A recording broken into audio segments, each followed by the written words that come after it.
juicio por la masacre de Margarita Belén, ocurrida en diciembre de 1976, con el resultado de 22 muertes por fusilamiento. Hoy se juzga a algunos de los ejecutores de la masacre de Margarita Belén por un hecho planificado, direccionado, un operativo conjunto del ejército de la policía con complicidad de autoridades civiles y de la Policía Federal. Margarita Belén fue uno de los peores crímenes que han cometido. Yo creo que fue muy bien organizado porque acá en la masacre de Margarita Belén asesinaron y desaparecieron a los mejores dirigentes del nordeste argentino. Creemos que hoy comienza a verse con impunidad, pero falta mucho para que podamos decir aún si fueran condenados que acá se hizo justicia. Nos falta conocer la totalidad de las víctimas, la totalidad de las personas responsables, cómplices y por supuesto el destino final de quienes hasta hoy permanecen como desaparecidos, que en realidad es el dolor más grande que nos queda. La causa Margarita Belén fue elevada a juicio oral y público en el año 2009. La primera audiencia estaba pensada para junio de 2010, pero un par de meses antes muere el ex juez Carlos Flores Leyes. Flores Leyes se desempeñó como secretario en el Juzgado Federal de Resistencia durante la dictadura y luego como fiscal en tiempos de democracia. Algunos sobrevivientes lo indican como participante en las sesiones de tortura a detenidos políticos. Cuando comienzan a gestarse tanto la causa Margarita Belén como la causa Caballero, Flores Leyes renuncia a su cargo. Permanece prófugo hasta el año 2008. Cuando lo indagan, niega las acusaciones. Estuvo un tiempo detenido en la U7 hasta que la Cámara Federal de Apelaciones de la provincia de Corrientes lo libera para que pueda recuperarse de una enfermedad en un sanatorio de Córdoba.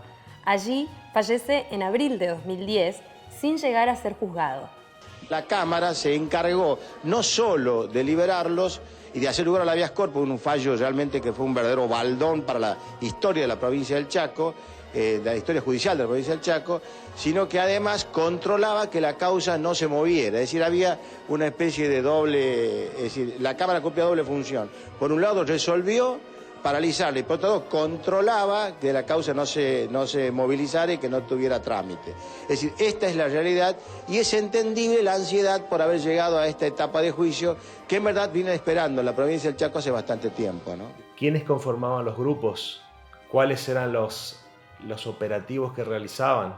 ¿Cuál era el grado militar, digamos, o policial de cada una de las personas que participaban en la represión? Era algo que solamente conocían las personas que ordenaban esos actos y las personas que participaban, ¿sí? Nosotros, ¿cómo pudimos arribar a una idea somera de quiénes eran los que participaron?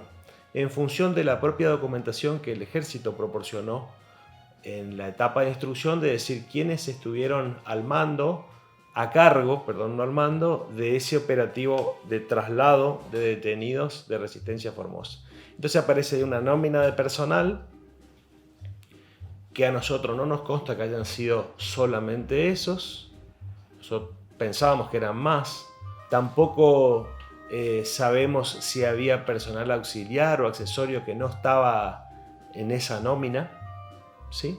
Y porque principalmente no tenemos a ninguna de las personas que haya sido parte de ese traslado que pudiera testimoniar, ¿sí? No está ninguno. Entonces no nos pueden contar. También aunque estuvieran, era una práctica habitual para esos eventos que las fuerzas represivas trajeran de otras localidades cierto personal para que pudiera hacer la tarea con mayor frialdad, sin quizás involucrarse con algún sentimiento quizá de piedad o de conmiseración con las personas que no conocían. Entonces, las personas que fueron llevados al juicio fueron estos 9 imputados que sobrevivían al momento de inicio del juicio oral, que fueron aquellos cuyos datos filiatorios, digamos, se pudo recabar. Siempre hubo la idea de que eran más personas, ¿verdad? Porque un operativo como el que se intentó, como el que se realizó y como el que se intentó simular, se necesita de una gran cantidad de personas para que pueda lograr realizarse. Entonces, había detenidos que quedaban en sus celdas y escuchaban la forma en que eran castigados aquellos que terminaron siendo trasladados, ¿sí? Entonces, en este estado, aquellos detenidos que habían sido tratados de esta manera aún vivían, ¿sí? Estaban vivos, pero en las condiciones mínimas de existencia. A la madrugada del 13 de diciembre, en un convoy formado por 2 o 3 camiones y 2 o 3 Unimog, ¿sí? Llega la alcaidía a buscar a estos detenidos, ¿sí? Para el traslado final de ellos. Los detenidos fueron sacados de sus celdas en las condiciones en que se encontraban. No tenemos la certeza porque obviamente no se podía ver, pero era muy difícil que se hubieran desplazado por sus propios medios debido a la condición en la que se encontraban.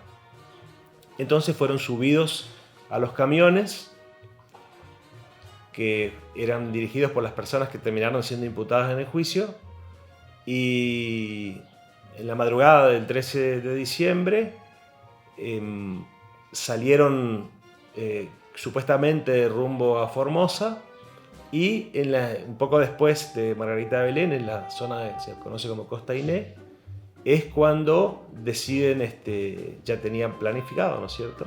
Se corta la ruta antes y después por parte de la policía del Chaco de manera que nadie pasara en ese momento, se los baja a los detenidos en las condiciones en que estaba y se los acribilla en el lugar, ¿sí?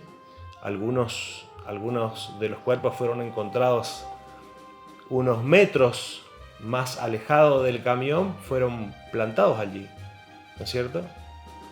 La versión oficial que salió al día siguiente en el diario El Territorio y que fue divulgada por la prensa es que un grupo terrorista había atacado un convoy del ejército que trasladaba detenidos de Resistencia a Formosa, ¿sí? Entonces, la labor de los abogados en el juicio esencial consistió en destruir esa falacia con prueba, ¿sí? Entonces, nosotros logramos que el tribunal pudiera comprender de que resultaba imposible un intento de fuga por parte de personas que tenían las piernas quebradas, que llevaban días enteros de tortura y por un proceso de eliminación física. Es imposible. Dentro de la múltiple prueba que se produjo en el juicio, en un momento se declara un mecánico que conocía a la perfección las características de los móviles en las que eran trasladados, y cuando le pregunta la querella cuál es la altura que había desde la base del camión hacia el suelo, nos dice 1,20 m aproximadamente. ¿Quién puede imaginarse que alguien con la pierna quebrada, habiendo sido apaleado y torturado días antes, va a saltar 1,20 m, va a lograr escaparse y correr 1,5 km para luego finalmente ser ultimado por la fuerza de seguridad? Eso es imposible. Relativamente sencilla desde el punto de vista de los hechos y de la prueba, que es bastante contundente respecto de que se trató o se habría tratado, vamos a decirlo así, porque todavía no hay sentencia condenatoria, pero la hipótesis de la Fiscalía es que ha sido una masacre, un fusilamiento en un traslado de detenidos.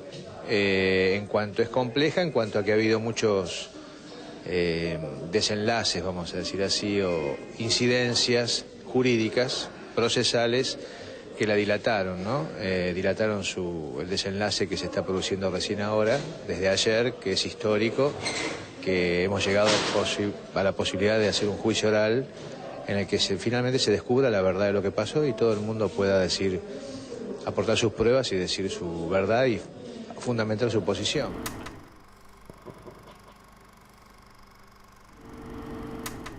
Hay dos figuras para este juicio, el coautor y el partícipe primario. El partícipe primario es quien ejecuta el hecho. Sin su intervención no habría delito.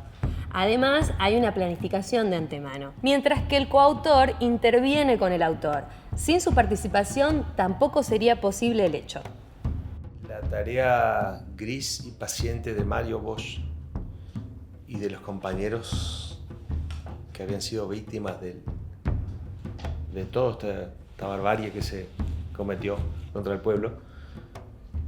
Durante muchos años estuvieron recolectando pruebas. Pero para que los hechos sean del pasado tienen que estar resueltos. No hay posibilidad de hechos del pasado hasta que no se restablezca el valor del ordenamiento jurídico. Tampoco cuando el ayer es hoy y cuando el hoy es mañana, mientras en la Argentina todavía hay seres que buscan a sus desaparecidos, hay niños que buscan a su identidad. En esta causa nosotros hemos tenido bebés, madres detenidas y torturadas. El juicio oral es un momento en donde todos los actores del proceso penal están presentes en el mismo tiempo y en el mismo lugar. Tenés un tribunal, que son los 3 jueces que tienen que resolver si esa imputación que vos formulaste logra o no logra quebrar el principio de inocencia. Los imputados, que son aquellas personas que se le adjudica la comisión de uno o varios hechos, con su respectivo abogado defensor, obviamente, porque si no, no sería válido el proceso, ¿sí? Con capacidad para cuestionar la prueba, para dar su argumentación. Y por el lado de la acusación teníamos a la Fiscalía, que representa al Ministerio Público, y a las diversas querellas que representan a los particulares, ¿sí? En ese juicio, en el juicio de Margarita Belén, participaron, si no me recuerdo mal, varios víctimas como querellantes, el CELS, la Secretaría de Derechos Humanos de la Nación, la Secretaría de Derechos Humanos de la Provincia del Chaco y la Liga Argentina por los Derechos del Hombre, que es la querella en la que yo formé parte. En la pequeña sala del tribunal oral que lleva adelante la causa 13, los acusados aguardan las últimas palabras de uno de los 9 imputados, el del ex policía Luis Chas, quien se declaró inocente. Simplemente, doctora, le pido a Dios nuestro Señor que le ilumine a este jurado para que dicten la sentencia justa hacia todos los imputados. Señora Presidenta, soy inocente. La querella y la Fiscalía esperan que se castigue con el máximo rigor a todos los involucrados.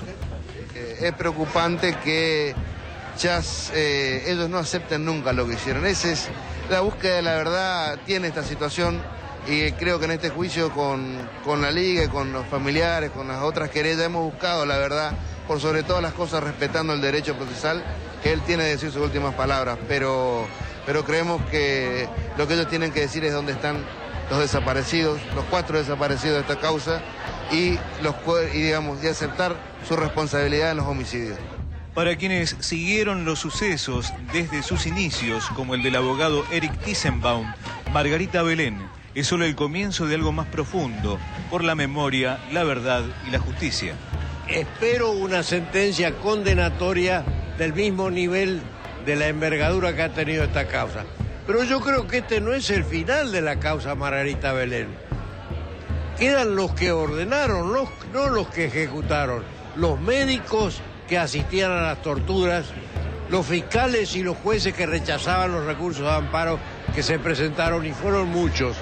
Todos estos exfuncionarios y exagentes de la dictadura militar deben ser juzgados.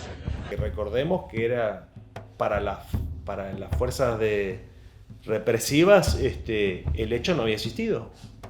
Había sido un traslado, una comitiva del ejército que trasladaba detenido que había sido atacado por un grupo terrorista. Ese era el hecho para las autoridades en ese momento. Pero la realidad era bien diferente. Entonces lo que teníamos que probar era que el hecho existió. Entonces luego teníamos que, además de probar el hecho, asociar el hecho con las personas que estaban siendo juzgadas, ¿sí?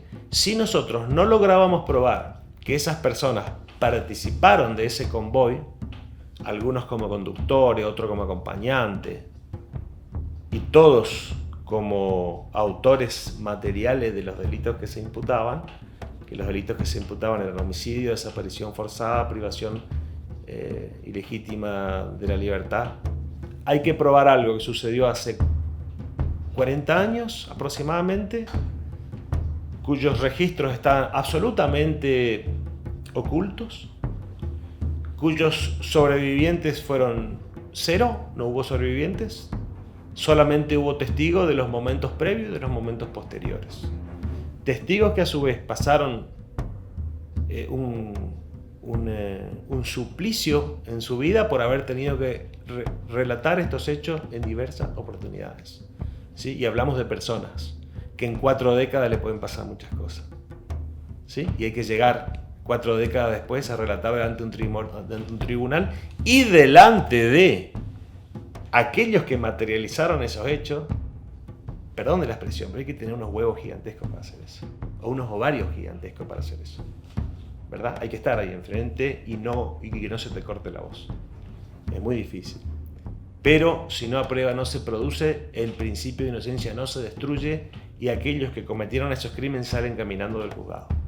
¿Sí? Así que eso era lo que todos comprendíamos que había que hacer. Con relación al juicio Margarita II, el hecho era absolutamente el mismo, solo que había un imputado que no había podido ser aprehendido para el inicio del juicio anterior, que era el imputado Toso, que había gozado de los beneficios que le había otorgado la inacción de la justicia y se había ido a pasar una hermosa temporada a Río de Janeiro. Entonces allí, con una orden ejecutada por Interpol, fue aprehendido y recién ahí nosotros tuvimos la posibilidad de seguir contra él el juicio por el mismo hecho que se llamó Margarita Belén II, en donde el hecho era el mismo. Igualmente había que probarlo porque era un juicio contra una persona diferente que no había asistido al juicio anterior y había que acreditar la participación de esta persona en este hecho. En la segunda jornada del juicio de Margarita Belén, que se desarrolla en Resistencia Chaco, se continúa con la lectura de parte de las casi 12.000 fojas contenidas en 57 cuerpos y que son el núcleo de los elementos que componen la causa, donde se investiga la participación de 9 militares, uno de ellos en Brasil a la espera de su extradición y un policía chaqueño, acusados de formar parte de la masacre que se llevó la vida de 22 detenidos por la dictadura cívico-militar meses después del golpe de marzo del 76.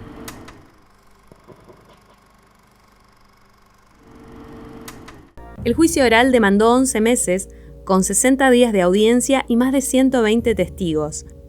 Se vivieron muchas emociones durante esas jornadas, que marcaron un antes y un después en la justicia chaqueña.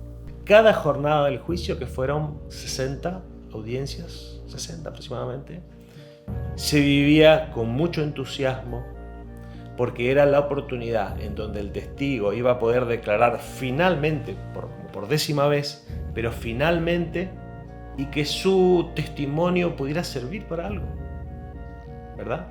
Que ese dolor individual que le causaba a la persona que atestiguaba, poder decir que tuvo su hijo en la brigada de investigaciones y de que los primeros días lo tuvo que alimentar con lo que tenía de leche porque casi no tenía nada derivado de las torturas y con lo que los compañeros de encierro le daban de comer al bebé, es un ejemplo de que los testigos ponían su propia vida en el empeño de que se hiciera justicia. Te recuerdo que el caso argentino es tan especial porque ninguna de las víctimas tomó venganza personal y directa con su victimario. Este empeño porque la justicia se haga cuerpo en la realidad es único en el caso argentino. A Caballero 2 llamamos la continuidad de las investigaciones, de las detenciones y tormentos de la Brigada de Investigaciones, ¿tá? Y como en Margarita se juzgó los crímenes contra un grupo de detenidos que pudimos identificar y se tiene que por acreditado, acompaña a estos compañeros que están muertos y otros desaparecidos, un grupo de personas que no se las volvió a ver nunca más. Entonces hay una interpretación de que posiblemente este grupo de personas que también están desaparecidas hayan acompañado al grupo que fue asesinado en Margarita Belén. se fue juntando los datos con la historia.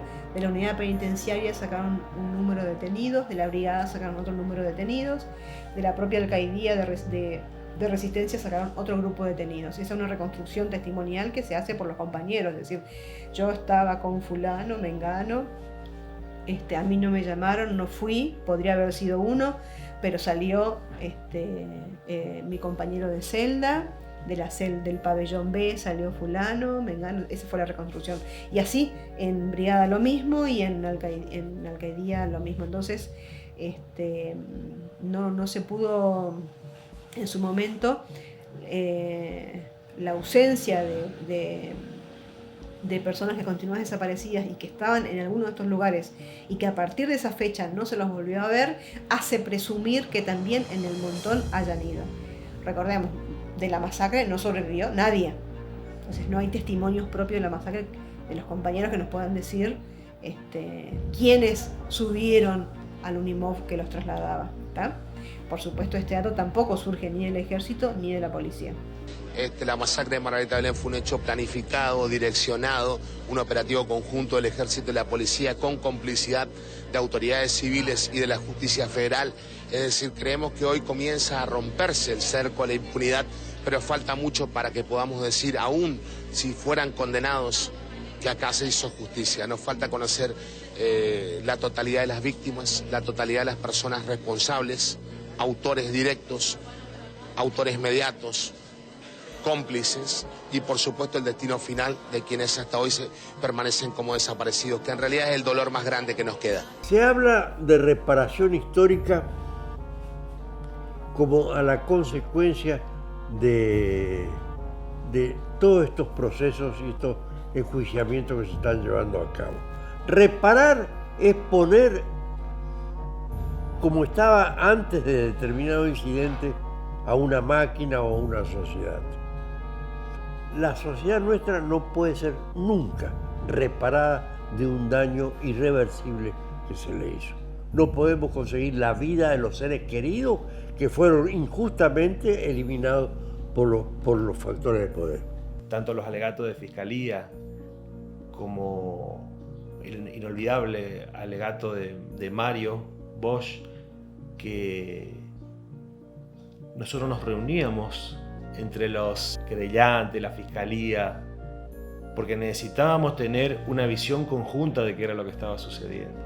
Y puedo decirte que congeniábamos en la mayoría de las visiones, ¿sí? Pero a la hora de hablar y a la hora de expresar en un alegato la síntesis de todo el juicio, es una tarea titánica. Porque vos tenés que expresarle al tribunal sin leer, porque no podés leer, una síntesis de todo lo que pasó en el juicio, testimonios y documentos que abonan a la idea de que los imputados son culpables, ¿verdad? Entonces, en aquel alegato de Mario, él tenía preparado en su carpeta una serie de nombres, datos, flechas que le llevaban a su cerebro único a poder llegar a ser un alegato brillante como el que hizo. Tan buenos fueron los otros alegatos de Fiscalía como los de los otros compañeros de la querella, fueron también muy buenos en la descripción de la prueba, que era imprescindible hacerlo, porque vos, para torcer el principio de inocencia, solo tenés la prueba, ¿sí? Tenés que hacer hablarla a la prueba. Y eso era lo que nosotros intentamos hacer. Cuando se llega a la sentencia condenatoria para 8 de los imputados, fue para nosotros, que habíamos dejado un año de nuestra vida en el debate, y para otros compañeros que habían dejado quizás 10 años de su vida en la recolección de las pruebas, fue un momento de gran satisfacción, porque vos sentías de que habías puesto tu granito de arena para que la historia siguiera hacia adelante. No estamos de acuerdo con la absolución de Chas, lo quiero decir claramente y con todas las letras. Estamos convencidos de que él también debía responder desde el punto de vista jurídico, y con seguridad vamos a interponer recurso de casación en relación a este fallo. Como durante tantos estos años, sin agresiones y solicitando verdad y justicia, se vino haciendo en los momentos de impunidad, hoy la lucha se da dentro de las instituciones del derecho, donde estas son las reglas del juego. Y nos toca aceptar que el tribunal tenga una visión y una valoración distinta a la que nosotros tuvimos en cuanto a la situación de este imputado, y para eso están los recursos, que no hay ninguna duda que los vamos a ejercer. El juicio por Margarita Belén finalizó en mayo de 2011 con 8 militares condenados a prisión perpetua y el policía Alfredo Luis Chas absuelto. Chas era el jefe de logística de la Unidad Especial de Tránsito en la Policía del Chaco. Estuvo en el patrullero que encabezó el traslado de los detenidos y fue el encargado de cortar la ruta para que no haya testigos. Sin embargo, en ese momento la justicia determinó que no había pruebas concluyentes de su participación en el operativo. Este fallo se anulará después, en 2016. Los delitos de lesa humanidad se cometen apretando el gatillo o silenciando o dictando una sentencia absolutoria al autor. Es tan culpable el militar que intervino en la desaparición de un ser humano como el juez que libera al militar que mató a un ser humano. Hasta este momento no hemos llegado hasta el riñón del juzgamiento y la investigación de los civiles que tuvieron por acción o por omisión o por encubrimiento, que tuvieron algún tipo de responsabilidad en este grado de ilícito. No se ha terminado la investigación y es necesario continuarla. La justicia en realidad va a llegar cuando los ideales y las aspiraciones de aquellos jóvenes de entre 15 y 16 años y menos de 30 que participaron de esa generación logren hacerse realidad. Condenar a Atos Gustavo Renés a la pena de prisión perpetua. ¡Vamos! La presidenta del Tribunal Oral número 3 en lo criminal de Resistencia Chaco, doctora Gladys Yunes, dio lectura al veredicto por el cual 8 de los 9 imputados fueron sentenciados a prisión perpetua por el fusilamiento de Margarita Belén ocurrido el 13 de diciembre de 1976, efectuado por fuerzas conjuntas del Ejército y la Policía chaqueña durante los años de la dictadura militar. Cuando tengamos nosotros una sociedad igualitaria, en donde las personas vivan de su trabajo y no tenga quien los exprima o los elimine por una forma de pensar diferente, ahí llega la justicia. Este camino que nosotros estamos dando, que dimos, que aportamos a dar para lograr una condena, es un paso en ese camino, ¿viste? El desconocimiento de los chicos de ahora, es decir, una o dos generaciones después de los hechos, es muy triste y preocupante el desconocimiento. Pero nosotros somos culpables de no transmitir a las generaciones posteriores el ilícito que puede volver a reproducirse por falta de conocimiento y de defensa de nuestra propia sociedad. La tarea fundamental de los adultos que vivimos esa época es transmitir para que no se reproduzca lo que ya sucedió una vez en nuestro país. Nos han quitado lo más preciado que puede tener una madre, o su hijo. Angustia porque no sabemos si están enfermos, si tienen frío, si tienen hambre, no sabemos nada. Y desesperación, Señor, porque ya no sabemos a quién recurrir.